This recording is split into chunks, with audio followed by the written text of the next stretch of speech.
Good evening. This is it. This is what we've been waiting for and counting down to. Welcome to International Women's Day 2021. So happy to have you here tonight. Thank you for joining us.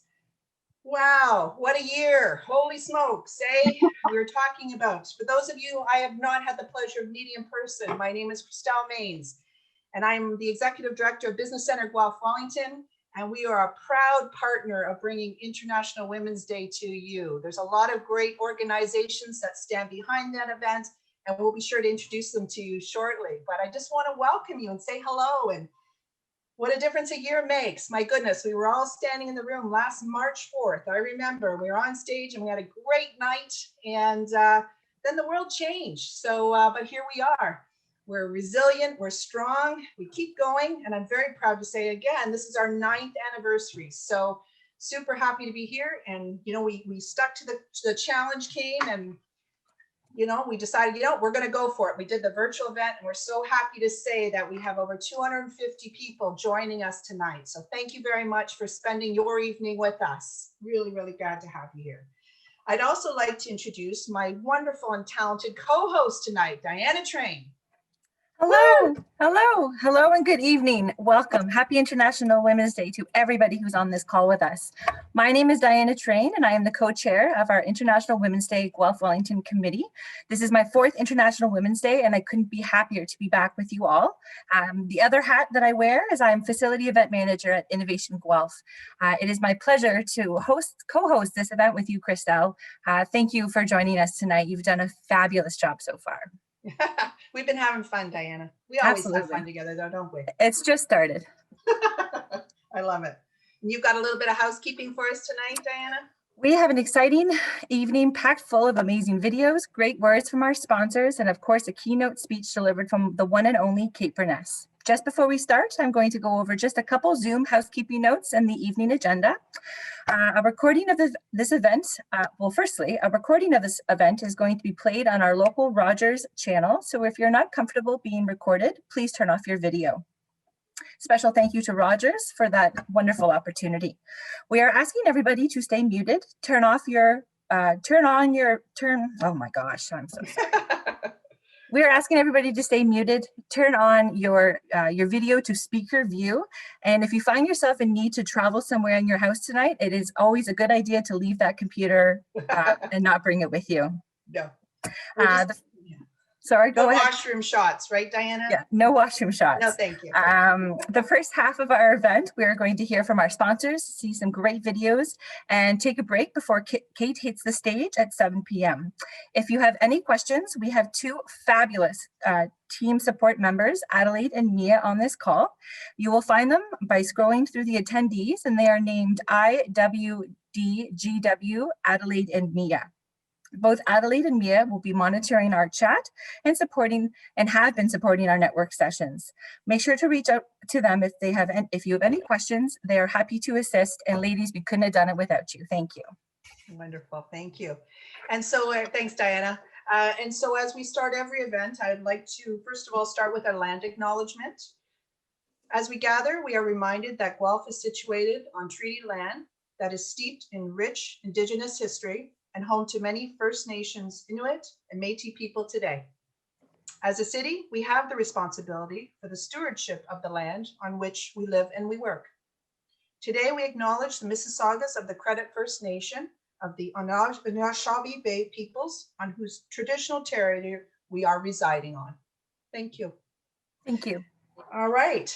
And so I'm very excited to say that we have some wonderful sponsors this year. This was a wonderful year. And I'm very, very excited to show that we had some new sponsors join us this year. So first of all, I'd like to acknowledge we have our title sponsor, TD Bank, is here with us tonight. They were new and joining us. We also have, as our presenting sponsor, we have University of Guelph. We're really excited about that. Our speaker sponsor tonight was Sleeman Breweries. So welcome to them and thank you we appreciate your sponsorship. And then we also had back again for another year, we had our community sponsor, BMO, who's back to join us. Thank you, BMO. We always love when you're with us. We have our friends at WIN who have joined us as well. Thanks. Welcome back to our friends from Gwyn. I see a lot of you in the room tonight. I also see we have friends of ours from RLB. So thank you again for the markets. Both Gwyn and RLB sponsored our marketplace, which we really appreciate. And then we also had our advocate sponsor this year, Trade Insurance. So with this, we can't make these events happen without the support from our sponsors. So if I was in a room right now, I would do a round of applause, but if we all do it our Zoom style now, if we can give everybody applause, and thank you so much, because this is how we make the magic happen for that. We really appreciate those partnerships. Thanks. Thank you, Christelle. Also, a lot of work goes into an event like this, and we would not be able to do it without our International Women's Day Guelph Wellington partners. So I'd really like to do a big shout out to Innovation Guelph, the Business Center Guelph Wellington, the Guelph Chamber of Commerce, Gwyn, which is Women Network, Guelph Women in Networking, PIN, the People Information Network, BMO, RISE, and new this year is the YMCA Three Rivers. I want to take this opportunity to let you all know that we have joined forces with the YMCA Three Rivers Women of Distinction event. So we are very grateful for their support. And again, like, why wouldn't you want to put two fabulous events together that celebrate local women, right? Isn't that great? It makes sense. And it's wonderful that we've been able to continue this on and this partnership continues. So every year it gets bigger and better, and we appreciate that. So thank you for that, and welcome to everybody. I just want to acknowledge that International Women's Day 2021, the theme this year is Choose to Challenge, and how appropriate in the year that we've been through and the year that we're going to continue to go through. I think it's important that we see that we are, there's lots of tough times, there's a lot of difficulties, but there's a lot of goodness, and there's a lot of resiliency, and there's a lot of energy around changing the world and making new things. And so with that Choose to Challenge, I would offer you a couple of things. I would offer you to choose to call out gender bias and inequality. I would ask you to choose to seek out and celebrate women's achievements, all women's achievements from all walks of life. I would also ask you to choose to help create an inclusive world. Wouldn't our world be a better place if it was inclusive and we didn't even have to have this conversation? And so from challenge comes change. Right? We see that, we watch the news, we see the papers, we read, we hear, we have to step up. And so what I would ask you to do is, with that in mind, please choose to challenge. And on that note, I'm going to ask for your personal pledges right now. So can I see a hands up if you are in? I'm putting 2 hands up. Let's see it. I can see you. Come on, choose to challenge this year, folks. I'm looking for it. Let's do this. Let's make some magic happen this year and create the world we want to create. Thanks. So let's get started. Whew. I'm so excited. All right. Normally, and I'm very pleased to see that we have our friends in the house, and we have normally we would have our mayor, Cam Guthrie. We would have our MPP, Mike Schreiner, and we'd have our MP, Lloyd Longfield, all joining us and having a great time. I know 2 of the gentlemen are here tonight, but unfortunately our mayor couldn't be here. He is working away hard in council, as Monday night is council night, so we appreciate that. But he was very thoughtful about it. He was sorry to be missing it, and he did send a little message along. So we'd love to see it and hear from him. Hi everybody, Mayor Cam Guthrie here, and thank you very much for allowing me to do a quick greetings for your event. It is the 9th annual International Women's Day Guelph Wellington event, and they have all been fantastic, and I know that this year will also be fantastic. Even though we're online, it's such a great event to celebrate no matter where you are. So thank you to all the people that have put this event together. Thank you to all the sponsors as well. A lot of this could not happen without you. So on behalf of council and myself and the city, we just wish you all the very best as you get through your event. I thought it was a great idea to mesh and merge the Women of Distinction as well with this event. I think that's a fantastic idea. So all the best to those that are being celebrated today. And finally to Kate Beirness. I have watched you, I've never met before, but I have watched you online on TSN for many years. Big fan of all the work that you've done, especially around, I'm a big CFL fan, so your Grey Cup work, and of course with the Raptors and everything else that you've done, you will be an amazing guest speaker today to talk about your life as a woman and a leader within the career path that you've chosen, and I know that you will inspire many. As a dad to a daughter, I cannot tell you enough how much these types of events mean so much to me and to many. As men, we really do need to continue to fight for equality, fight for opportunities, and raise up our women and our youth, especially girls, especially in the culture that we're in. We need to keep fighting for those things. And so this event really shines a lot of light on that opportunity. So thank you again on behalf of the city. Have an awesome night. Take care. Oh, that was great. Thank you so much to Cam Guthrie for his message. Now even though our lovely Lloyd Longfeld is with us in person, he sent us a message just in case he was still caught on the hill. So now we're going to hear his welcome message and his greetings. A special hello to him and his staff that are on this call tonight. So welcome to International Women's Day 2021. Congratulations to Innovation Guelph and to partnering with the Women of Distinction event this year. You know, it's nothing near as good as when we're together enjoying a meal and a laugh and seeing each other face to face, but we do what we have to do. It's the second year of COVID that we're heading into, and your support for women in entrepreneurship positions or looking at starting into companies really helps to drive our economy, not just in Guelph, but across Canada. So important to have women participating fully and getting compensated fully for their efforts in Canada. And for that, we're so grateful for all the work that you're doing in our community. Last week, Minister Ng announced a top-up of the Women's Entrepreneurship Strategy Ecosystem Fund. In Guelph, what that means is $261,250 going to Innovation Guelph, in addition to the $1.8 million received in 2018. So combined, over $2 million to help women's entrepreneurship in our community, driven by women's support groups, women's mentoring programs, coaching, and ultimately women's success in our community. So congratulations again. It's going to be a great event tonight. Again, I wish we were there in person, but hopefully 2022 will bring us all back together once we get safely through this pandemic. Cheers to everybody. Thank you so much. And Lloyd, I don't mean to put you on the spot, but is there anything that you would like to say? No, I did point out the business support, but it's also the social support that women bring to just every relationship that you have, already starting with jokes and relaxing and doing things together and having a great time. So thank you for inviting us, a few of the men that are here to join tonight, to see how it's really done. So back over to you, and thanks for having us. Congratulations again on the funding that you're receiving at Innovation Guelph and all the support that I can help in any way to choose the challenge. Absolutely. That's great. And thanks so much, Lloyd. We really appreciate it. I'm also super happy to see our friend Mike Schreiner, MPP Mike Schreiner, in the room. And Mike, I'm going to put you on the spot because we always love when you can join us. So would you like to share a few words as well tonight, Mike?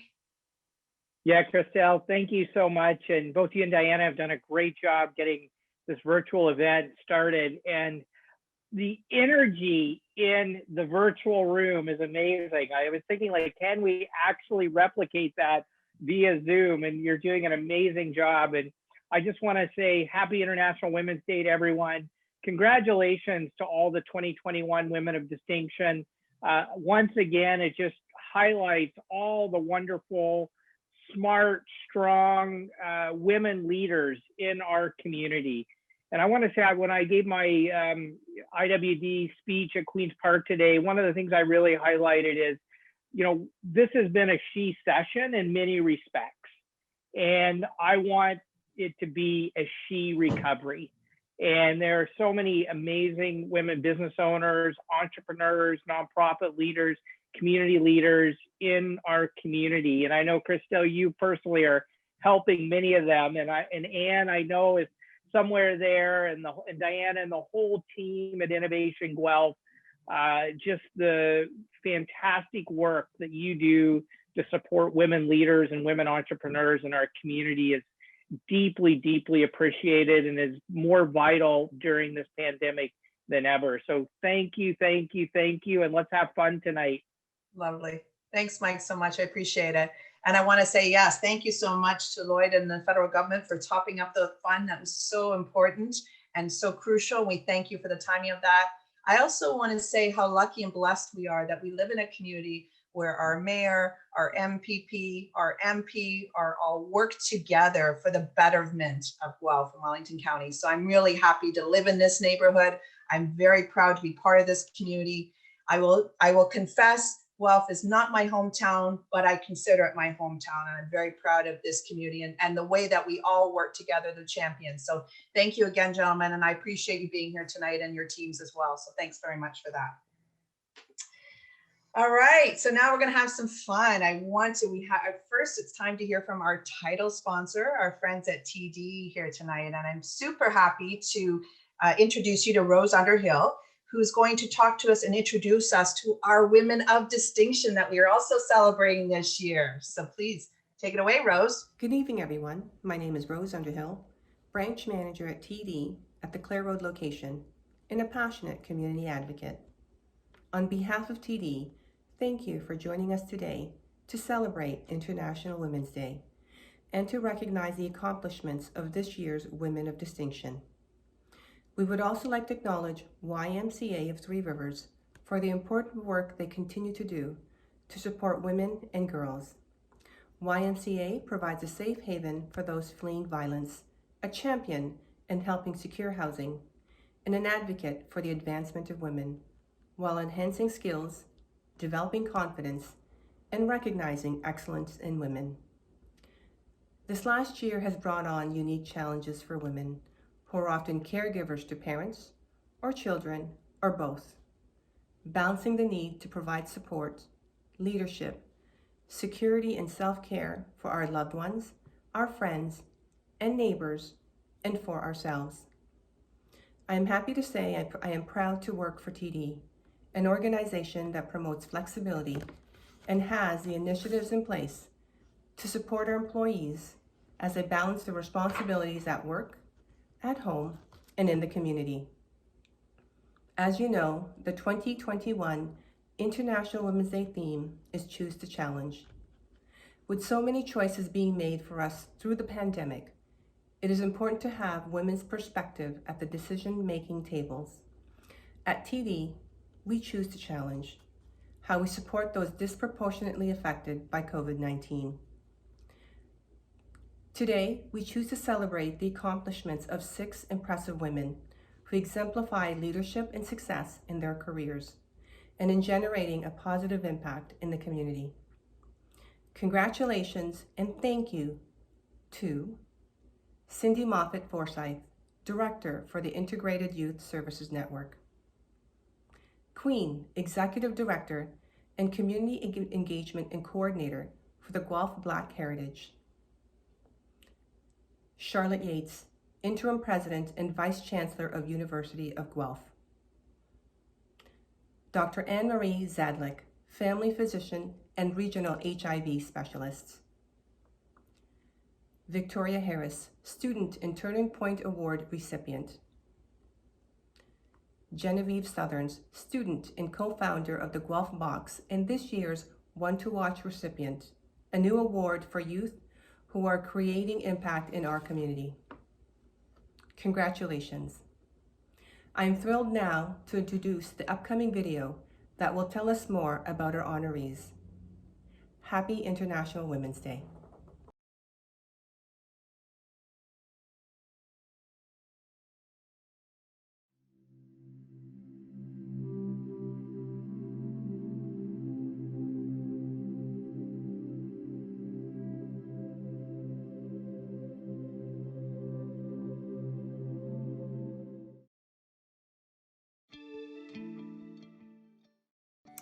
Hi everyone, Mayor Cam Guthrie here, and it's an absolute pleasure to talk to you today. about an amazing leader in our community, and that is President Charlotte Yates of the University of Guelph. I knew her briefly just before she became the president, and there was just something about her right away. Her character, her way with people, the way she built people up, the way she spoke about others. Those characteristics, those traits about her just automatically say what a wonderful person she is.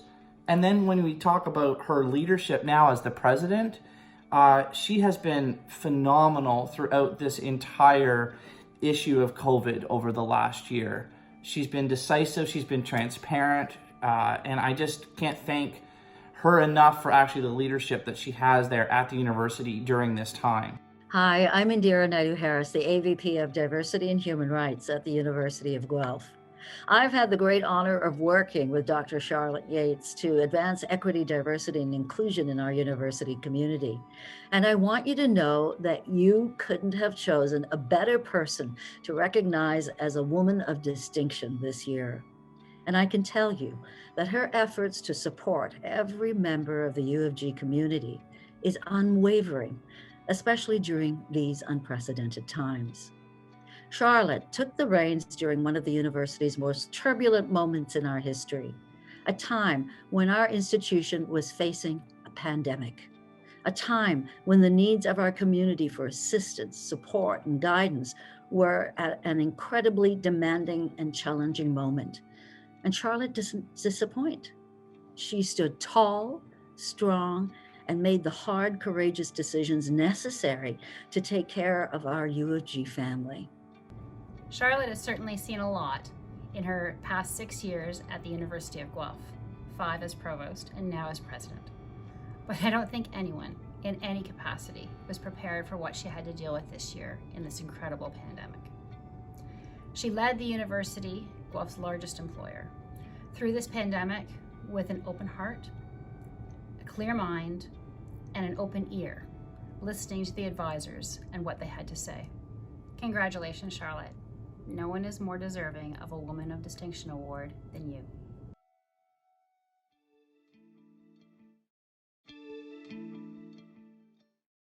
Hi, I'm Helen Fishburne, the CEO of the Canadian Mental Health Association Waterloo Wellington, and this year I've had the honor of working side by side with Dr. Anne-Marie Zadlik as we've co-hosted a monthly webinar series to help our community find the balance. What can I say about Anne-Marie? She has been an incredible support to our community this year. She, as you all know, is a bit of a science nerd, and she's taken reliable scientific data and information, and she's broken it down into bite-sized pieces for us so that we could understand the physical science and keep ourselves physically safe through this pandemic. And she's wrapped that information in compassion and empathy so that we can also pay attention to the mental health part of this journey. Hi there, my name is Tracy Curtis. I am the chair of the board of Bracelet of Hope.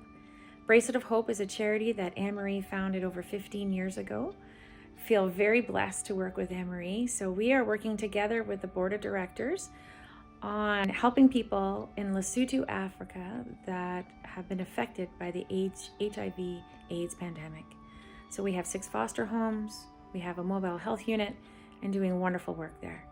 So Anne-Marie will work all day tirelessly to help people in her clinic, and then she comes home and researches, reads, and writes her Facebook posts to make sure that people are educated, because we know that when people are educated, they are also powerful and they make good decisions.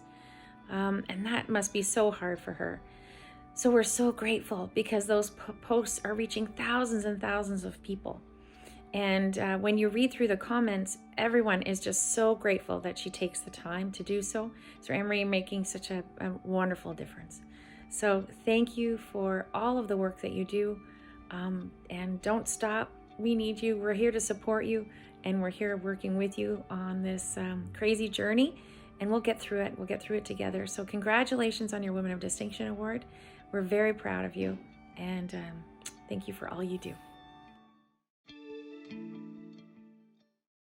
Hi, my name is Debbie, and I'm here today to talk to you about Queen. I believe that she is a woman of distinction, through her hard work, her perseverance, and her undying passion for creating a better and a safer place for people to live. She has impacted me through my own personal business as a photographer by creating magic with me, introducing me to other people within the community, and helping me learn more and more about what's happening through the Black Lives Matter movement. I believe that her efforts will continue to reside within the communities within Guelph and surrounding areas. I'm so happy that she's reaching so many people through her platforms on social media, and I'm so happy to be here alongside her as she changes the world. Hi everyone, my name is Vanessa. Queen is my business partner, my roommate, my best friend, everything I ever need in a human, it's Queen.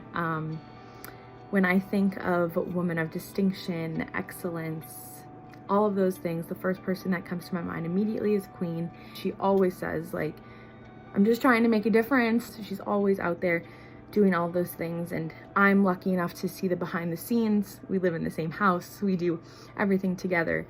So I see the hard work and everything that goes into it. So it's very heartwarming to know that other people also see that as well. Congratulations, you deserve this more than anything, and I love you literally from the bottom of my heart. I wouldn't be here without you, so thank you for all that you do, and you are incredible. Queen, as a woman of distinction, congratulations. Where do I start in highlighting who you are and all of your achievements? I could probably take all day. As a leader in our community, you are trusted and you have stood up at the forefront of such an important movement this year and last as we embarked on a new chapter in the change for anti-racism. Queen, you are such a selfless leader and you're a true voice for the BIPOC community and for women in our city. I look forward to seeing your continued success as a leader in this space as you have stood up at the forefront at such an important and impactful time for everyone. Queen, congratulations. You're a true light for so many, both in good times and in bad. And I just think you're so well deserving of this award and this honor around among so many distinguished fellow honorees. So congratulations. All the best, and I cannot wait to watch you continue to shine and succeed. Hello everybody, my name is Queen, and I am so grateful and honored for this opportunity to be an honoree for the Women of Distinction 2021. On June 6, 2020, we led a protest here in solidarity with the movement of Black Lives Matter. This allowed space for Guelph to work on anti-racism, diversity, and acknowledge the situations that were happening for our Black communities: mass incarceration, police violence, and murder. This year, we are working towards celebrating Black excellence, celebrating the kings and queens that we are, and continuing the mandate and supporting BIPOC opportunities, whether that be in the educational space, the social justice space, or just in our everyday space like the arts. Again, I thank you so much, and I remind you, now is the time to stand up, step up. Do not get complacent and take risks with unearned benefits. We are working towards a better world together. Thank you.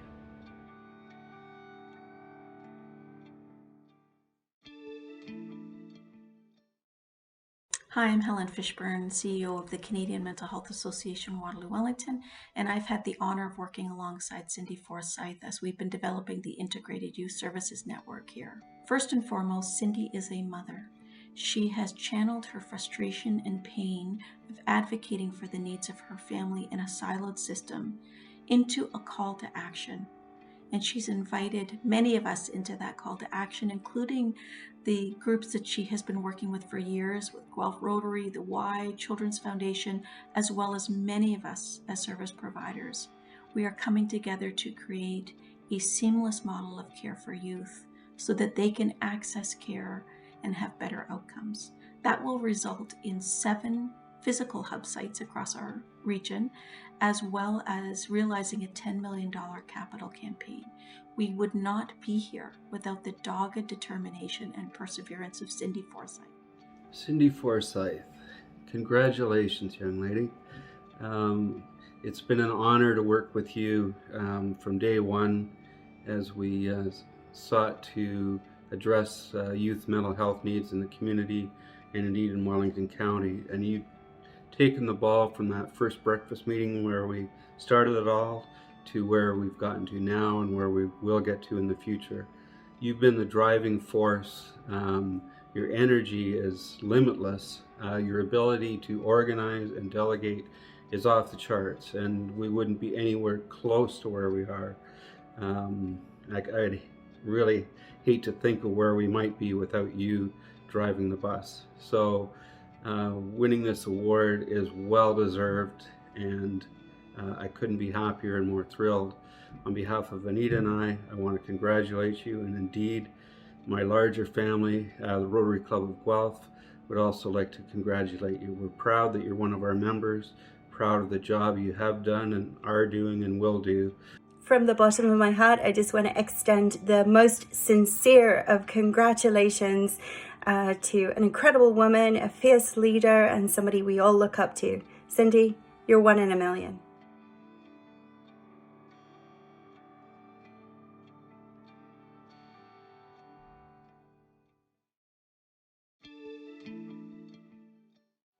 Hi Genevieve. The first time I met you, you were going to be volunteering here at Hope House, and I actually met your mom first. And she said to me that she was dropping off her daughter who one day would run a small nation. And she definitely wasn't wrong with all the different things that you were doing. You are so deserving to be recognized as someone to watch as a woman of distinction. Tonight, among an amazing group of winners, we are honoring my co-founder of Guelph, Genevieve Summons. A winner of the One to Watch Award, Genevieve has displayed many moments being a woman of distinction in this past year. Launching a social enterprise back in March of 2020 at the beginning of the COVID-19 pandemic, Genevieve has shown it is possible to both run a business while making a positive impact in the community around her. Genevieve has also had a huge impact in my life and in the life of others. In fact, since before the creation of Guelph, she was also a board member for the Hope in the Street event back in 2019 and volunteered at Guelph General Hospital throughout high school. Through Guelph, Genevieve has been able to support local businesses through the pandemic and able to donate over $30,000 to local charities as a way to give back to this awesome community.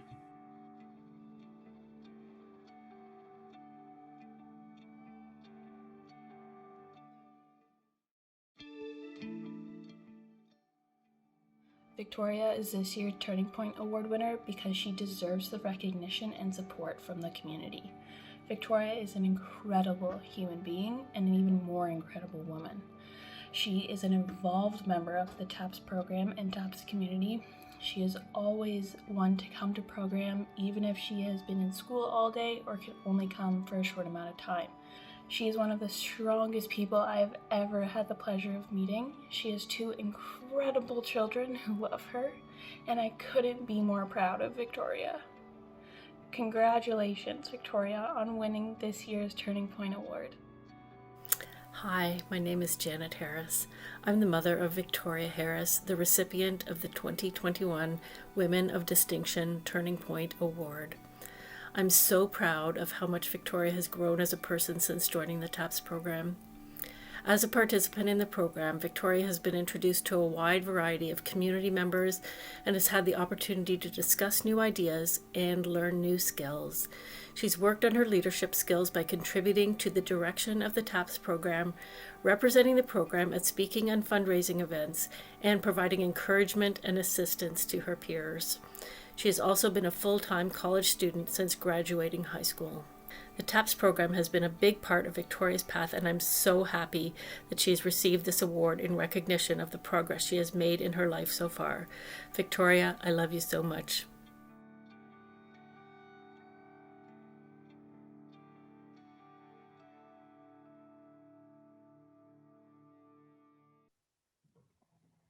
Well, that was just absolutely fabulous. Firstly, thank you to Rose and to TD for their sponsorship. I really don't even know where to start. That Women of Distinction video was fabulous. I have goosebumps. I had to, hold on to my tears a couple times just because the friends and the family that spoke on behalf of those Women of Distinction honorees just really got to me. I really think it's so great that we live in a city where there are so many talented and caring and smart women. There are leaders for tomorrow and our leaders for today. So just a special congratulations to all of our Women of Distinction honorees for 2021. As I said before, I'll say it a million times, you all deserve it. Christelle, what did you think? I'm glad you had to go and speak first, Diana, because I'm still got choke in my throat here. Not only do I'm so honored and humbled to be surrounded by these amazing people and women in our community, but I also love the power of people choosing to support these women and the chat that's going on and the support and the love that is coming through. I keep seeing these messages pop up and celebrating each one of these women's achievements. This is the community we live in. This is what it's all about. And like I said, I was the same way. I was like, I don't know what to say other than amazing and congratulations. And I truly feel honored to be here tonight as well. So thank you. And a big hands up, hearts out to everybody there. Some beautiful work being done. Yeah. So we have our link now for the YMCA. So for those who are on this call today and don't know, all proceeds from this event will be donated to the YMCA Three Rivers, 3 female support programs, TAPS, Safe Sisters, and Encore. We will be dropping the donation link for the YMCA or for the Three Rivers in our chat. Just please note, when you click on the link, if you're going to donate, please make sure to donate and click on Guelph. It's so great because for the next 48 hours, all monies raised are going to be donated to those 3 support programs that are offered. And they're just 3 wonderful programs. Now to tell us more about those support programs is the new CEO of the YMCA Three Rivers, Peter Sweeney. My name is Peter Sweeney and I am the CEO of the YMCA of Three Rivers. I'm broadcasting not quite live from the Guelph Y. Sorry, I'm not able to be here with you this evening.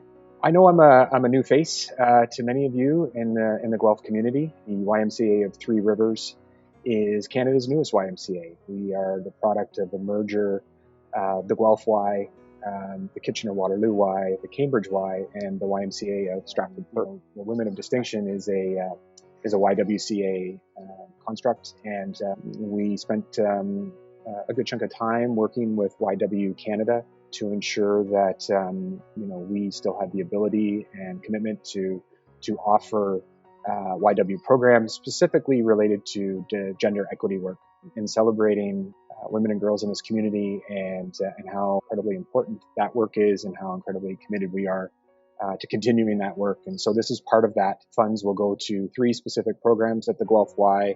The first one is called Safe Sisters. It is a drop-in program here at the Guelph Y for girls in grades 7 and 8. We know through a lot of research that the potential for young people to graduate high school often starts in their experiences in grades 7 and 8.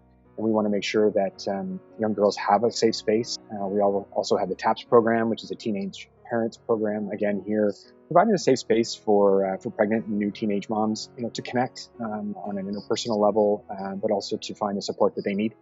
And then there's a program called Encore, which is a physical health program for women who have experienced breast cancer at any stage of their life. These are 3 specific programs dedicated to supporting women in this community, girls in this community.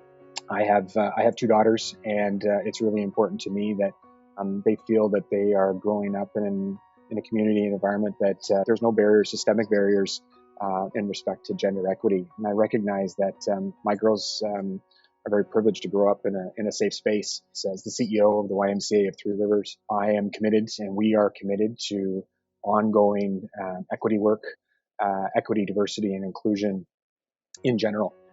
We like to say at the YMCA, everybody belongs at the Y. And we recognize that sometimes that's not always the case, and we're doing a lot of work to build out some new efforts to ensure that the work that we do internally is done through the lens of equity, diversity, and inclusion, and the commitment that we make to the communities that we serve. And like a lot of organizations, we have our work to do, through systemic challenges, whether it be on the staffing side or or the participant side, I want to honor all of you and congratulate you for being chosen as Women of Distinction. So again, I just want to say thank you, congratulations to our Women of Distinction, and we greatly appreciate your ongoing support of the Guelph Y, and we're honored to be part of this, and I wish you all the very best. And until next time, stay safe, and thank you very much. Have a great night. That's wonderful. Wow. And thanks to Peter, and we wish them very well in the amalgamation. I think that's a great, the YMCA of Three Rivers, I think that's very progressive and wonderful, and we'll look forward to. I would like to emphasize the very fact, though, that our event does work, the proceeds go towards our programs here. And so if you can please top up, please do, because now more than ever, we need the support for women programming, young girls, and we need to continue to move forward in a positive way. So if you can find it in your hearts, please do that for us tonight. We'll be happy to, and again, the link will be in the chat, so please do that. All right, now it's time to hear from our community sponsor, and we have my friend Sherry Griffiths here from BMO, and I'm very happy that she's here live. So welcome back, Sherry. Last year, I remember being together in a big room, but I'm happy you're here. And I know you're going to be talking a little bit about our women's vendor marketplace tonight. So welcome to you. We have our share. The world of Zoom and transitioning. I think I'm unmuted now. There she Can is. you hear Hi, me Sherry. now, Crystal? Okay. I'm sending out a hug. So lovely to see you.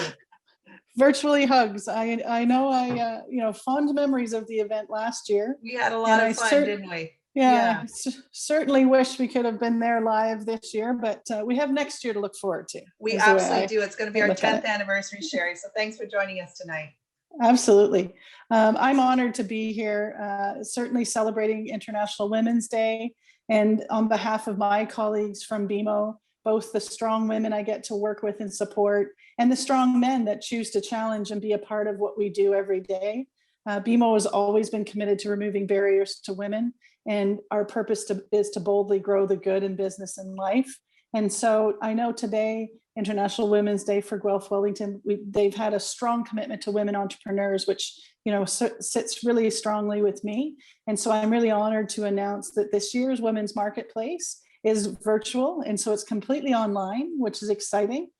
This resource is exclusive only to us as attendees this evening, and it's an online event which gives us an opportunity to support women entrepreneurs that are showcasing their unique products and services. So there is going to be a link in the chat box for all of us to take advantage of.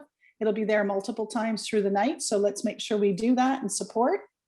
I know for us at BMO, today we show our support through a new campaign called Zero Barriers that I know I'm going to ask the folks to, I think, share a video on my behalf.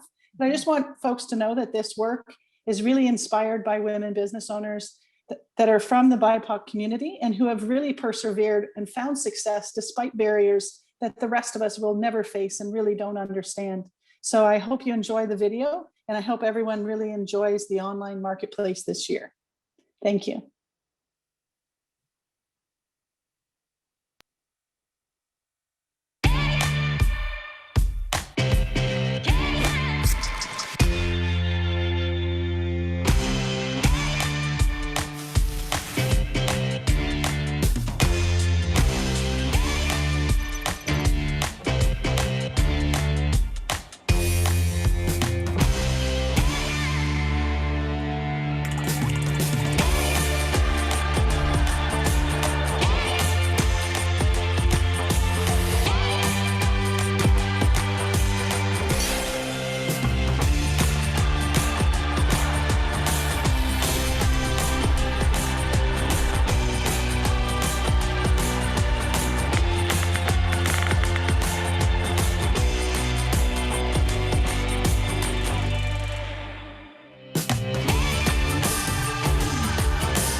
Wow, what another captivating video that is giving me goosebumps. Wow. Thank you so much, Sherry. We really appreciate you taking the time to talk with us today. So we have made it almost halfway through our event. It is now intermission. Now would be a great time to take that bathroom break, check on the kiddos or the pups, and refill that glass with whatever was in it before. Wink, wink. If you've not had a chance to visit our women vendor marketplace, now would be a great time to do so and show your support. So again, we're going to be constantly dropping that link in our chat. We ask that everybody be back right for 7 o'clock or even a couple minutes prior, because one of the best parts of our evening is upon us, and Kate Beirness is going to be joining us soon. So take that break, and we'll see everybody in about 10-15 minutes. Thank you. Of wonderful people here tonight joining us, these wonderful women of distinction, the community members that are here to support everybody. I feel truly blessed today. I have to say, it's such an appropriate day that it is International Women's Day. It's March 8th, but I have to say, this is something we feel every day. And I'm so glad I moved to Guelph all those years ago. So yeah, I'm feeling pretty big and proud and big heart to everybody today. So with that, we have the next part of our show coming up and really exciting. I know, Diana, you excited? Oh, you're on mute, Diana. I'm sorry. There we go. I knew that was going to happen at one point throughout the night, and that was my one. So hopefully it'll get two. But well, I have to. Yeah, so inspiring, eh? Yes. So excited. And Christelle, we're happy to have you in Guelph, by the way. Thank you. Yeah, it's my home. I say it's my hometown, even though it's not. It is. It's where, hey, home is where the heart is, right, everybody? Home is where the heart is. So with that, as I said, we want to get started with the rest of our evening. So thank you. Welcome back. Hope you're ready for another fun-filled hour, because it's going to be great. We've been waiting for this. We're excited. And so right now, I would like to introduce our tonight's speaker sponsor is Sleeman Breweries. And on that note, we have Melanie Pastores here from Sleeman's, who brought us a message. And she's excited about Kate too. I know it.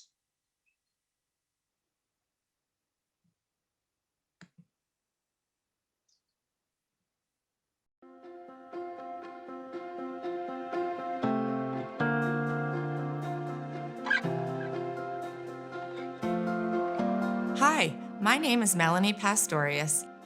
I'm the quality manager at Sleeman Breweries, and I'm an engineer.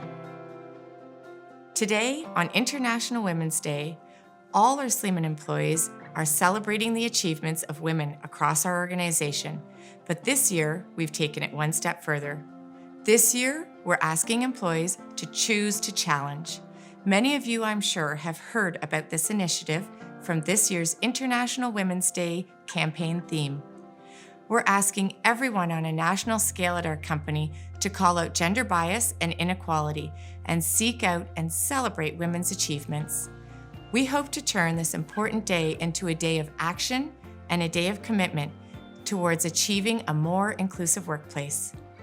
We are so pleased to be part of this event that is raising funds for Safe Sisters, TAPS, and Encore. Thank you to YMCA 3 Rivers and Innovation Guelph for inviting us to celebrate with you. Today, I reflect on my own experience as a woman in a non-traditional female role within a historically non-female industry. I am so fortunate that my journey started with the support of my parents. In my home, I didn't hear can't or shouldn't. I was taught to work hard, challenge myself, and reach for my goals. I went on to earn my chemical engineering degree at the University of Waterloo. As a young engineer, I was offered the opportunity to work in the beer industry in my hometown.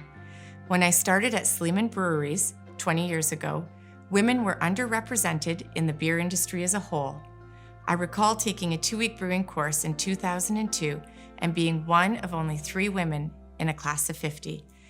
Over the years, I've been afforded opportunities which allowed me to grow my skills, take on new challenges, give back to the community, and mentor engineering co-op students at Sleeman. Along with my own career growth and advancement, I have seen women in many departments become leaders, managers, and directors. The number of women at all levels of the company and the beer industry in general has increased significantly in the last 20 years.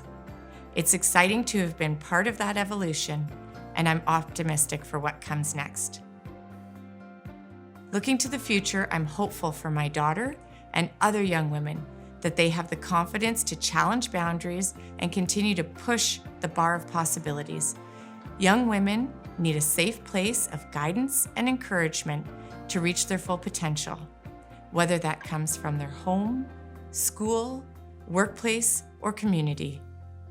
I believe if young women repeatedly see examples of women in all types of roles, they will have the courage to challenge themselves and go after their dreams. To this point, I want to thank Kate Beirness, today's keynote speaker, for opening a door in the world of sports broadcasting and inspiring the dreams and aspirations of so many young girls and women across Canada and beyond. Kate Beirness was part of the first all-female anchor team on TSN's flagship program, SportsCenter. Kate has founded and hosted Hermark Summit. Hermark invites female high school students from across Canada who have demonstrated outstanding leadership in their schools and communities to take part in a day of motivational speeches, educational panels, and interactive training circuit. Since inception, Hermark has grown into a national primetime special on TSN in 2020, featuring a long list of female leaders and celebrity guests. Kate's career is a great example of what can be achieved through resilience and challenging the status quo. I'm honored to introduce today's keynote speaker, Miss Kate Beirness. Good evening, everyone. And Melanie, thank you so much for an incredible intro. I'm just going to put up my PowerPoint presentation that I've spent the day working on so that we can all watch this together. I hear this evening is going quite well. And before I get started, I do just want to say a very big thank you to IWD Guelph in Wellington and Three Rivers YMCA. Thank you so much for having me tonight. So far, I have heard that the evening is going quite well. And I, by the way, did not pay the mayor of Guelph to give me those amazing words at the beginning too. It came across my Twitter timeline that something was said. And I will be very honest with you, I had absolutely no part in that whatsoever. So happy International Women's Day, everyone in attendance. Your organizing committee said that a couple hundred tickets were sold to this event tonight, and I thank you very much for allowing me to be a part of it. And also, before I get going, a big shout out to the 6 women of distinction. I know that the 4 women and what they have done in the community, and learned about the 2 younger ones as well. And one of the coolest parts, I truly believe, of this event is, and basically every event I've been through today, it's just learning the stories of all these different women and what they've done in their communities. So congratulations to the 6 women of distinction. Really quick, I'm just going to hook my audio back up because I've got a couple cool videos that I may or may not have ripped off TSN. And I want to make sure that you guys get those as well. So I will share my computer sound and we will get going. So before I get into certain topics, for those of you who don't know me, I'll do a little bit of a backstory. Melanie did a really nice job there. I was born and raised in a very small town of Port Perry, Ontario. And the question I get as a female sportscaster all the time, do you really like sports? The question drives me absolutely mad, to be quite honest with you. Because I think, like so many people, my passion started at a very, very young age. I've been fortunate to obviously turn that passion into a career, but this is the one thing that I always tell young women, no matter what stage in their life. What are you good at? What do you love? What do you wake up in the morning thinking about all the time? So when people ask me if I really do like sports, I basically tell them I've been addicted to sports since I was a young child. We're also going to go through some really bad hair days in my past here too, so you can tweet as you like. Obviously, as a young child here down the left corner, I just had this fascination with games and winning and losing. But then really early on, I decided that, you know what, I don't think the individual sport is the right route for me. The team sport is definitely more of my jam. I can't even begin to describe what sports has given me. From a very, very young age, I learned how to work together as a team. I learned how to take constructive criticism. I learned how to win. I learned how to lose. And all of those things have become so instrumental in my day-to-day life that I can't even thank sports and everything that it's given to me. So my biggest message when girls are, deciding what to go into for school, or if they're going to university, or even if they're lost out of university, just go back to that passion. Go back to that passion and try to figure out a way to do it every single day. Okay, the hair doesn't get any better in this photo. Let's all admit this. But the reason I put up this one is because growing up in a small town of Port Perry, I think I was given a huge advantage. I also put up this photo because one of the people in this presentation is in this photo. So I know she's laughing her head off right now, but she was an exceptional teammate, and so were a ton of these girls. I think one of the big things as women, this is certainly what I've learned throughout my career, is supporting one another is arguably the most dangerous thing that we can all do. Because when we work together and we support one another, we can accomplish bigger and better things than any of us ever dreamed of. At a young age, at a formidable age in high school, I was on teams like this one, where there were older women, and I had younger teammates on this team as well. And no one had an ego, and no one cared that a certain person was this talented and another person was this talented. All this team did was want to win together and work together. And I think when you're exposed to that at those formidable years of those 15 to 18-year-old years as a young woman, it makes such a critical difference. So I think I was in a very unique position, because I know, talking to a lot of girls nowadays, and especially with everything, social media, Instagram, Snapchat, my goodness, the list goes on. I mean, it's so hard and the pressures are so hard. But I think for myself personally, having leaders in my life when I was in that age was critically important. So I think a lot of my confidence comes from that era. The thing I remember when I was a teenager, and even a little bit before that, was just the lack of visibility when it comes to women and women's sports. And I like to say too, because I know that there's a wide variety of people that's currently on this Zoom call, this isn't just sports. You can go down the list in nearly every single profession. And back in the 90s, there was a lack of visibility in, it didn't matter. Business, 100%, same deal.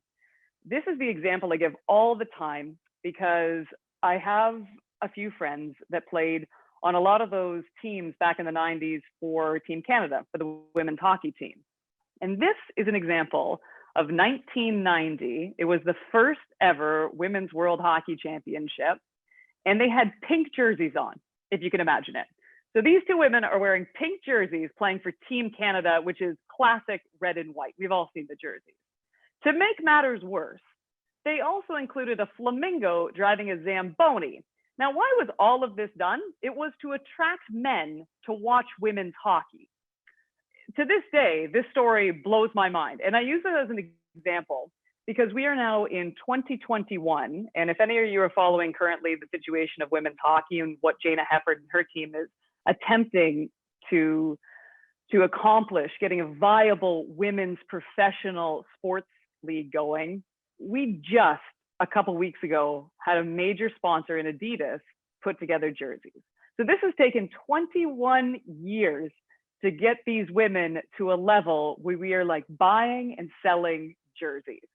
But I do find it so remarkable that back, as a teenager and as a kid, this is what we were watching. I mean, the WNBA came in 1996, and it struggles mightily to this day. So having those leaders just even at my high school and local level was so critically important.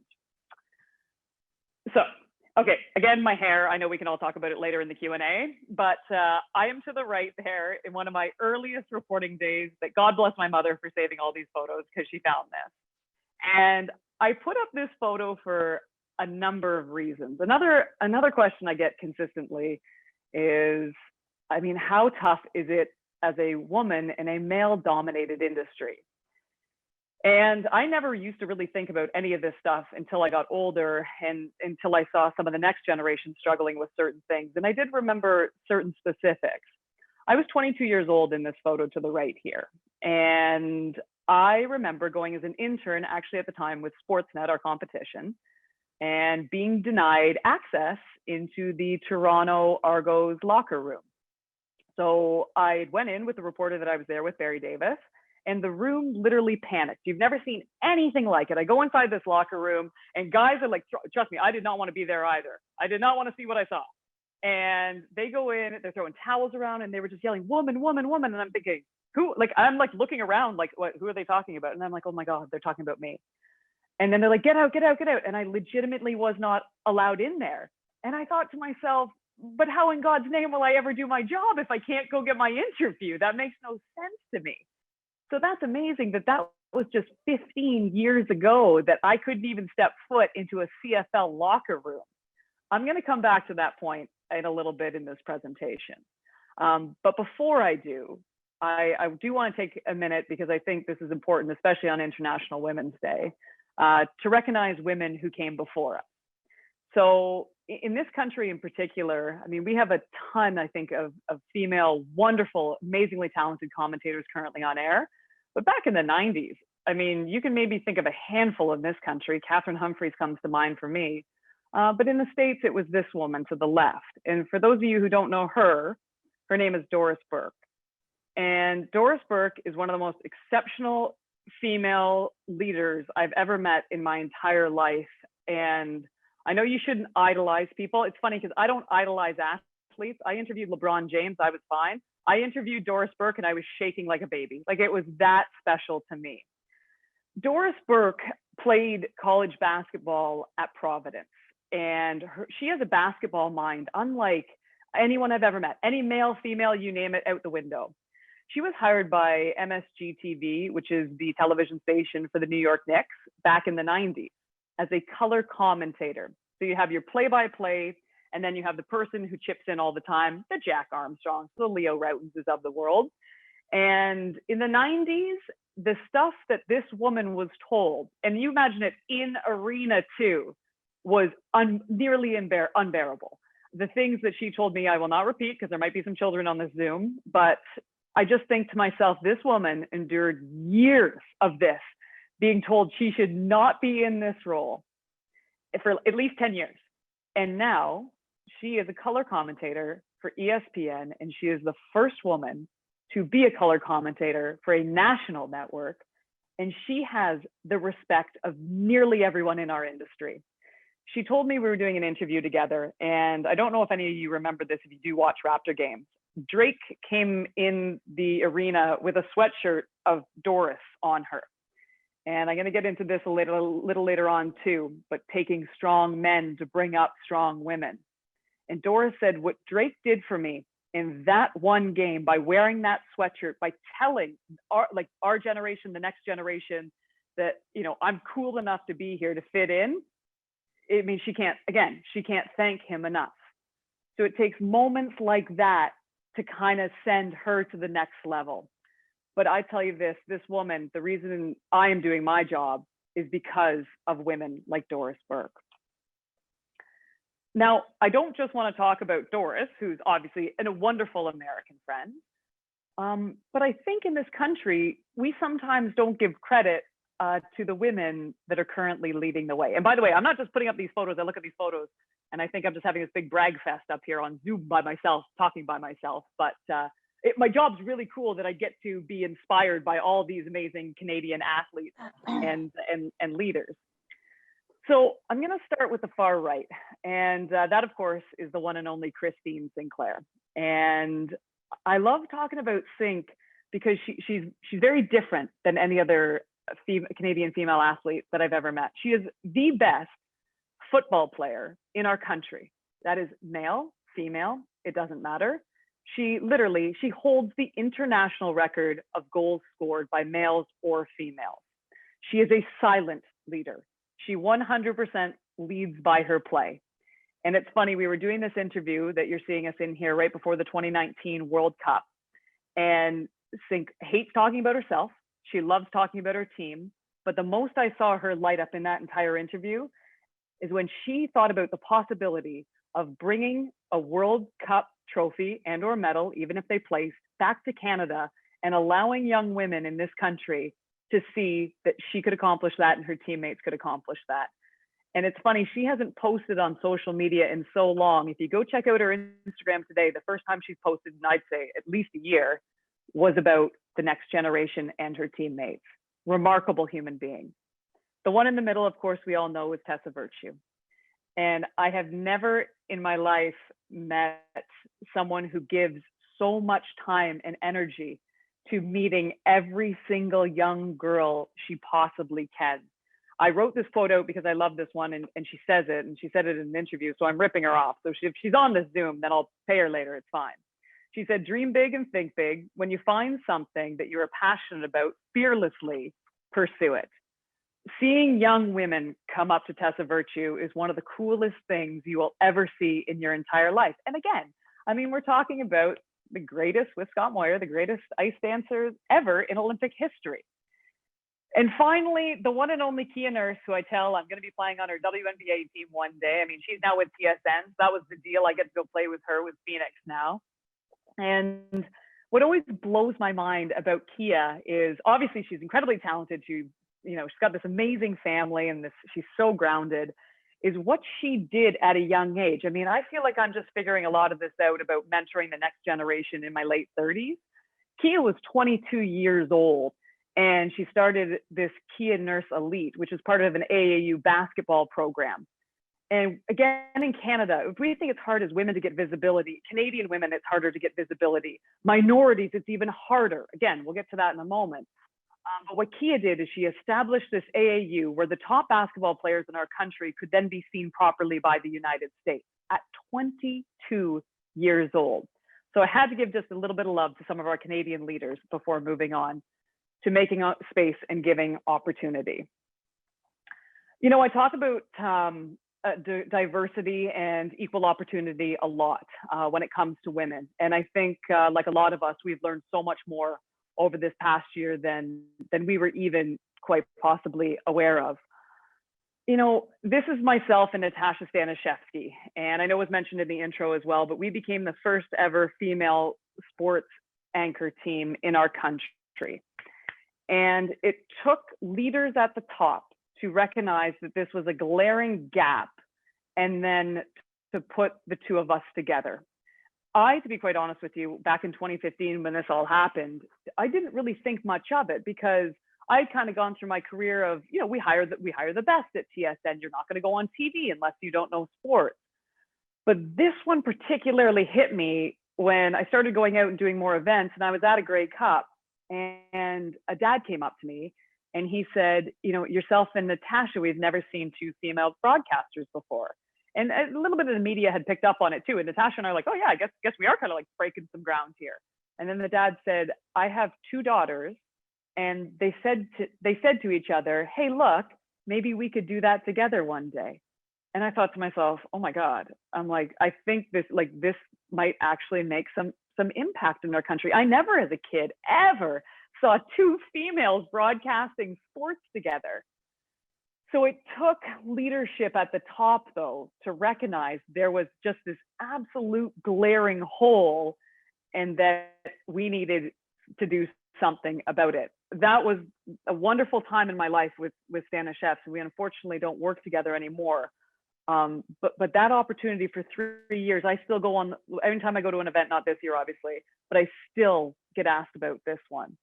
And then I wanted to add something a little bit special because I knew this was coming out and I didn't know if TSN would let me to release it in time. But then this was just announced this afternoon.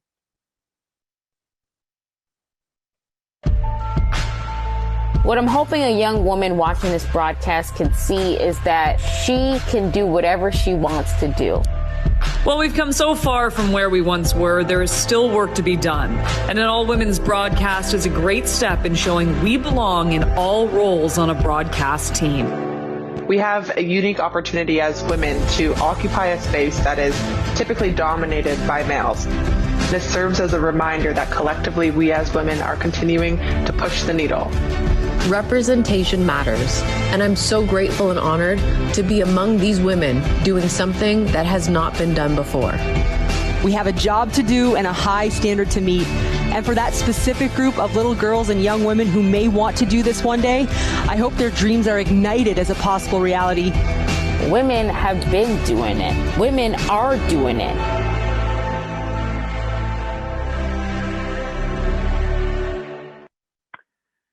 So that was just announced today on TSN that we will be having our first ever all-female broadcast of an NBA game in this country. So that'll be going on March the 24th against the Memphis Grizzlies.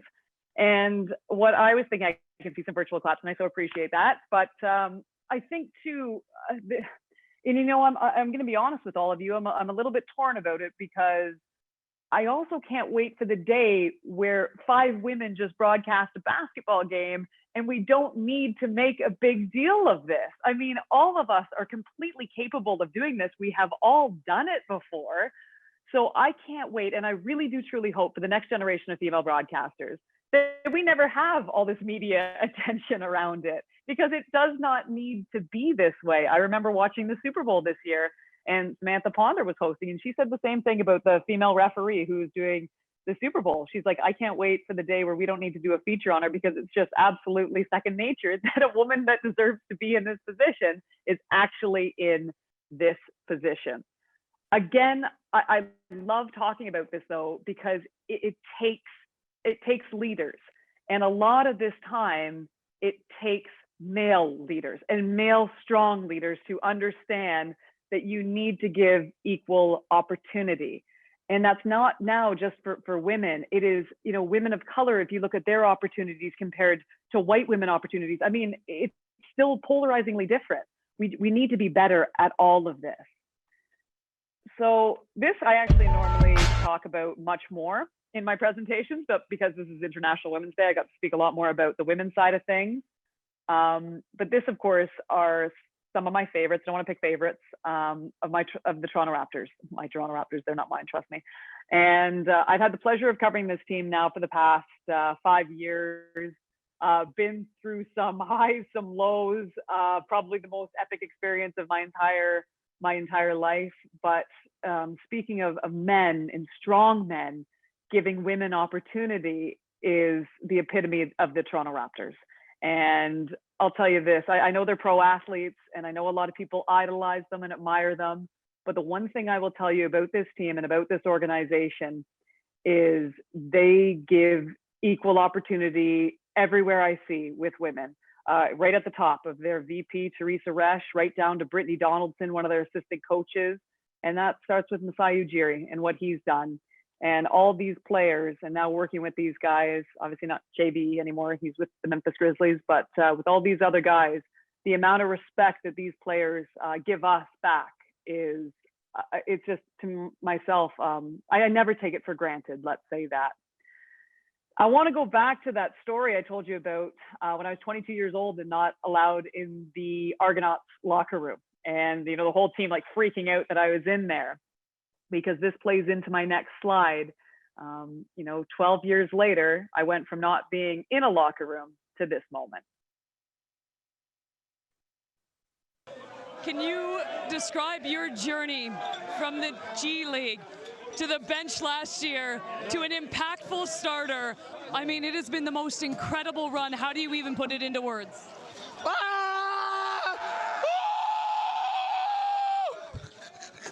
Yeah!